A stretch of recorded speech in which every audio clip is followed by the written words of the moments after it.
My next guest was an elite college athlete and business school graduate with his entire life in front of him before a brutal attack left him disabled and ready to give up. But his competitive spirit wouldn't let him quit. With the right people, he found a road to recovery, and now he dedicates his life to helping people with severe brain injuries to get their lives back. Kel Mabatah is the founder of the Kel Strong Mabatah Foundation. His bodybuilding trainer, Ken Jones, and Jonathan Bomar, a Kel Strong Scholarship recipient, are also joining us. Good morning, gentlemen. Good morning. All right, Kel, let's start with you. Born and raised in Houston, but you kind of had one foot here and one foot in Nigeria, but you went to Kincaid. Life was looking great. You're among the top high school players in the U.S. in tennis and got a tennis scholarship to Purdue and transferred to TCU. All right, pick us up from that point on. Yeah, so after TCU, it was always my dream to play pro tennis. So I did it for about a year or so, but at Purdue, I had a couple elbow surgeries that still bothered me to a point where I wasn't able to play at my full level. So I decided to retire from the sport and do something else, and that was to get involved in my dad's family business back home in Nigeria and to help him run it. And several businesses, and you were working there one night, and what happened? Well, one night I just closed from work. I walked back to call my mom to check on see how she's doing in Houston, and then I came back and I ate some food. And about 20 minutes later, I heard some loud bangs at the door. At first, I thought it was my security because sometimes they'll come and check on me, but these bangs were different. Once I realized that, okay, someone's trying to break down my door, I locked the door, and I grabbed my phone and I went back to the house to call the police that usually escort me anywhere I need to go. But the line was busy, so I kept calling, and the line was busy. So I came back in the sitting room, and the bangs were getting louder, and I was just praying and hoping that I pray that they don't break down this door until I can get help. And all of a sudden, they kept kicking, and all of a sudden they kicked the door in, and about 4 or 5 of them entered, all had weapons. One had a long rifle gun, and one guy, he threw the TV down that was watching like he was mad about something.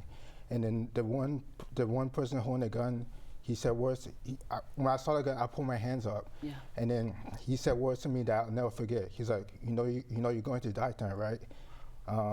You almost did. Yeah. So then he asked me, where's the money? And then I pointed to where the money was, but I knew it wasn't a lot. And I know thinking that we're a big company that I should have access to thousands of dollars. So knowing that, I told him I can take you to the office to get you as much money as you want. But he refused. He's like, no, shut up. Get down on the ground on your hands and knees. And that's what I did. And so I got down on the ground, hands and knees. I closed my eyes, thinking I'm never going to see my mom again. I'm never going to see my dad again. Never going to see my sister again. Never going to see my friends again. And I just closed my eyes because I thought they were going to blow my brains out. And then. How long ago was this? What year was this? This is in December of 2014, so nearly 10 years ago. Every second of that is still very emotional for you. Yes. You were in a coma for days. They ended up beating you. You were in a coma for days. You had brain surgery, then came back to Houston. What was your first memory waking up? Did you have any idea? Well, clearly you remembered all the way up to that point what had happened. Yeah. So I was in a coma for a week. So when I woke up from my coma in Nigeria after my first brain surgery in Nigeria, I woke up to someone in my family there, but I didn't know what happened to me. I saw whenever my parents called me from the U.S., I couldn't speak to them. All I could do was listen to what they were saying. So I still didn't know what happened to me. Why I couldn't move my right side. Yeah. And coming from, for anybody that happens to, it's so traumatic. But, also coming from being an athlete to all of a sudden you just can't use your body, and you kept fighting through, and then you get, things weren't happening fast enough for you. And so there was a point where you thought, I want to give up? Yeah, at the very beginning, there's many times I wanted to give up. I thought about giving up. But whenever I had those thoughts, I thought about, okay, those words that the person said to me that night. Oh, yeah. Those words they say, like, you know you're going to die tonight, right? Yeah. So I always think about that. Like, I'm not gonna let those people win, because if I give up, then I will although they didn't in my life that they thought they did that night, they will be giving up. If I give up, then at that point, then I'll give them the They'll get the victory, yeah. victory. You started doing physical therapy as part of your rehabilitation, and that sparked something in you. And Ken, there's something to be said for that human body, right? And it's like when you challenge it, it can rise to certain occasions that sometimes people never expected. Right. So in working out with him, what did you see in him? I think just as he learned a lot of lessons about himself, you probably learned a lot of lessons about human beings too. Yeah, just working with Kel, it motivated me, and it motivated more people in the gym, just seeing, his condition and the effort that he put in. Yeah. And it pushed me as well, just to and we're looking at the video right here. We're talking about effort that he put in. You're like, okay, it's one thing to just work out to try and get your body stronger. It's another thing to enter a competition. Right. I have judged some of these competitions. It's crazy. And so you all went there thinking that the goal was just to at least try, right? What ended up happening? He ended up winning. And man, it was that boosts my confidence as well. So yeah. It also sparked the idea for you that if this can happen for you, how many other people are out there who have given up, who can be inspired to challenge themselves and rise to their own occasion? Exactly, and that's my whole thing. It's like I want to, by me sharing my story and everything I'm doing now, I want to give people hope. Yeah. And by giving people hope, I can change the world by giving people hope. You gave Jonathan hope, and Jonathan, for you, what had you been dealing with?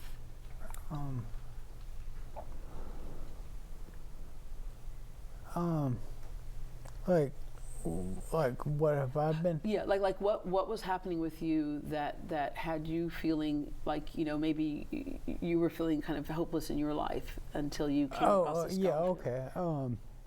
I mean, I was in a wheelchair. I couldn't walk. Couldn't use my right side. So when I was going to TIR, I was running out of therapy visits. And my therapist told me about the Kel Strong Foundation. He had just started it, so I applied for it. Well, I won. I was the first recipient of the Kel Strong Foundation. And seeing him become a professional bodybuilder made me realize, hey, you can get off your behind and get to work. Wow. And you walked. Yes. This morning, I was like, there. I noticed when you said you're in a wheelchair. I was like, there's no wheelchair here this morning. No, ma'am. Yeah. And what do you say to somebody else who is in that moment of feeling like they want to give up on life? Just remember these 3 words. I had to keep telling myself this every time I went to therapy. Never give up. Never give up. So. All right. What's next for you, Olivia? Well, the next is, I want to continue to inspire people by sharing my story. And I want to change lives, impact lives, and it's especially, like I said earlier, I want to change the world by giving people hope, by telling my story. So that's what's next. I'll also be competing in the show, Muscle Beach Classic, on October 5th. He's getting me right now. We're in prep, getting me ready for the show. Yeah. And then you have the Tennis Day fundraiser in November, so we'll have to have you back for that. And Ken, I can't tell you how many people will say, yeah, but I don't feel good, so how am I going to get up there and work out? Right. Or I can't be a bodybuilder, so how am I going to work out? It's all about starting with your mind first and the small steps first, right? Yep, baby steps. Yeah. Yeah, one step at a time, day by day. Yeah, and I have a friend who suffers with severe arthritis, and you would think, okay, sit still, but when he works out, he feels better. Working out does things for people, and I'm going to end with you. There's somebody out there again who's looking at the TV set saying, I can't. What do you say to them to get them to push through? What else? Because you really can't give up on yourself, can you? But No, I think a lot of ma'am. times we start in that position. No, ma'am. Just keep telling. If you try and you don't succeed, you got to get back up and try again. Yeah.